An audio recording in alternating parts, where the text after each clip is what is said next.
Donald ട്രംപിൻ്റെ ഭരണത്തിന് കീഴിൽ അദ്ദേഹം ഇന്ത്യയെ അവരുടെ സഖ്യരാഷ്ട്രമല്ല, സൗഹൃദ രാഷ്ട്രമല്ല എന്ന തരത്തിലാണ് ഇപ്പോൾ വിലയിരുത്തുന്നത്, നടപടിയെടുക്കുന്നത്. അപ്പോൾ ഇതിൽ അമേരിക്കയ്ക്കുള്ളിൽ തന്നെ വലിയ അവമതിപ്പ് ഉണ്ടായിട്ടുണ്ട്. അത് രാഷ്ട്രീയ ഭേദമന്യേ പല നയതന്ത്ര ഉദ്യോഗസ്ഥരും നേരത്തെ ഉള്ള ഭരണകൂടങ്ങളിൽ തന്ത്രപ്രധാന സ്ഥാനങ്ങൾ വഹിച്ചവരും അടക്കം ഇന്ത്യയെ പിണക്കുന്നത് അമേരിക്കയ്ക്ക് അത്ര നല്ലതല്ല, അല്ലെങ്കിൽ അമേരിക്കയുടെ നയത്തിൽ കാര്യമായ മാറ്റം ഉണ്ടായത് അത്ര ഗുണം ചെയ്യില്ല എന്ന തരത്തിൽ നിലപാടെടുക്കുന്നവരാണ്.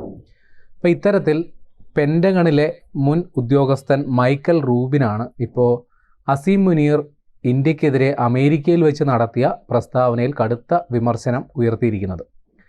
അതായത് അദ്ദേഹം പറയുന്നത് പാകിസ്ഥാൻ ഒരു തെമ്മാടി രാഷ്ട്രം പോലെയാണ് പ്രവർത്തിക്കുന്നത്. പാകിസ്ഥാൻ ഭീകരവാദത്തെ പ്രോത്സാഹിപ്പിക്കുന്ന ഒരു രാഷ്ട്രമാണ്. അസീം മുനീറിനെ പോലെ ഒരു പട്ടാള മേധാവി അല്ലെങ്കിൽ പാകിസ്ഥാൻ്റെ പ്രതിനിധി വന്നിട്ട് അമേരിക്കയിൽ നിന്ന് ഇന്ത്യക്കെതിരെ ആണവ ഭീഷണി മുഴക്കുന്ന തരത്തിൽ പ്രസ്താവന നടത്തിയപ്പോൾ അവിടെ അമേരിക്കൻ ജനപ്രതിനിധികളും ഉന്നത ഉദ്യോഗസ്ഥരുമൊക്കെ അപ്പോൾ സന്നിഹിതരായിരുന്നു. അവർ എന്തുകൊണ്ട് അതിൽ പ്രതികരിച്ചില്ല? അപ്പോൾ തന്നെ അസീം മുനീറിനെ ആ വേദിയിൽ നിന്ന് ഇറക്കിവിടേണ്ടതായിരുന്നു, ഈ രാജ്യത്ത് നിന്ന് തന്നെ പറഞ്ഞു വിടേണ്ടതായിരുന്നു. അത്രയ്ക്ക് ഗുരുതരമായൊരു പ്രസ്താവനയാണ് അദ്ദേഹം നടത്തിയത്. കൂടുതൽ വാർത്തകളും വിശേഷങ്ങളും നിങ്ങളിലേക്ക് എത്താൻ ABC മലയാളം സബ്സ്ക്രൈബ് ചെയ്യുക, ബെൽ ബട്ടണും അമർത്തുക.